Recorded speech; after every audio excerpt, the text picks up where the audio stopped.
మనసును మెలిపెట్టే ఘటన. అది తలుచుకుంటే ఏదో తెలియని బాధ.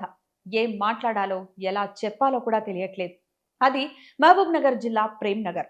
శ్మశాన వాటికలో ఓ వ్యక్తి కూర్చొనున్నాడు. చనిపోయిన కొడుకుని ఒడిలో పెట్టుకొని ఆయన ఏడుస్తూనే ఉన్నాడు. చిట్టి తండ్రి నన్నొదిలేసి వెళ్ళిపోయావా అని కన్నీళ్లు పెట్టుకుంటున్నాడు. బతికున్నప్పుడు తిండి పెట్టలేకపోయాను. చనిపోయాక కూడా నీకు న్యాయం చేయలేకపోతున్నా నాన్న. నీ అంత్యక్రియలు చేయడానికి కూడా డబ్బులు లేవురా అని గుండె లవిసేలా రోదిస్తున్నాడు. గంట, 2 గంటలు కాదు. అలా మృతదేహాన్ని చేత్తో పట్టుకొని 8 గంటలు బాధపడుతూనే ఉన్నాడు. ఆ తండ్రి పేరు బాలరాజు. ఆయనకు భార్య, 2 కుమారులు ఉన్నారు. పత్తి మిల్లులో పనిచేసుకుంటూ బతికేవాడు. హఠాత్తుగా ఆ పత్తి మిల్లు మూతపడటంతో చేతిలో చిల్లి గవ్వ లేకుండా పోయింది.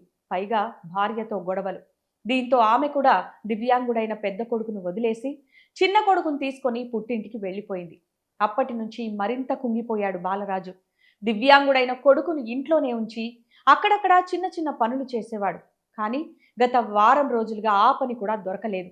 అంతే, 4 రోజులుగా తండ్రి కొడుకుకు తిండి లేదు. నీళ్లు తాగే రోజులు గడిపారు. పాపం పెద్ద కుమారుడు తిండి లేక తండ్రి ఒడిలోనే ప్రాణాలు విడిచేశాడు. కొడుకుకు తిండి పెట్టలేకపోయాను, చనిపోయిన తర్వాత కూడా అంత్యక్రియలు చేయలేకపోతున్నానని ఆ తండ్రి రోదనను విని కన్నీళ్లు పెట్టని వాళ్ళు లేరు. అక్కడున్న వాళ్లే విఆర్ స్వచ్ఛంద సంస్థ ప్రతినిధులకు సమాచారం ఇస్తే వాళ్ళు ఆ బాలుడి అంత్యక్రియలు చేశారు. ఇలాంటివి చూసినప్పుడే పశువులు, పక్షులు కూడా గౌరవంగా బతికేస్తున్నాయి, కానీ మనిషే మనిషిలా బతకలేకపోతున్నాడనే బాధ అనిపిస్తోంది. అక్క, తమ్ముడు, అన్న, చెల్లి, తాత, మనవడు, చిన్నాన్న, పెదనాన్న ఈ బంధాలు లేవిప్పుడు. ఉన్నదల్లా డబ్బున్నోడు, డబ్బు లేనోడు అంతే. డబ్బుంటే మనిషి బంధువు, డబ్బు లేకపోతే పరాయోడు లేదా పనికి మాలినోడు అంతే. ఏం కర్మరా బాబు!